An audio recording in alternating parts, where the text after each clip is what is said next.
డాబాపై గంగ చెల్లెళ్ళు ముగ్గురు పడుకుంటారు. ఇక వాళ్ళు మాట్లాడుకుంటూ వాళ్ళిద్దరూ సంతోషంగా ఉండటం కోసం లోపల ఉండనిచ్చామే కానీ వాళ్ళు ఏం చేస్తున్నారో ఏమో అని శ్రీవల్లి అంటుంది.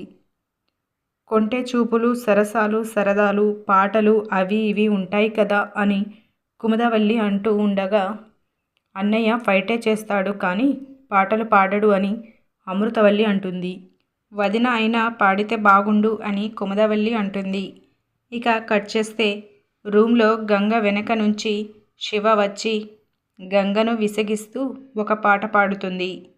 ఆ పాట వింటున్న ముగ్గురు చెల్లెళ్ళు డాబాపై పడుకొని చాలా సంతోషపడతారు. ఇక శివ గంగను చాలా విసిగిస్తూ ఉంటుంది.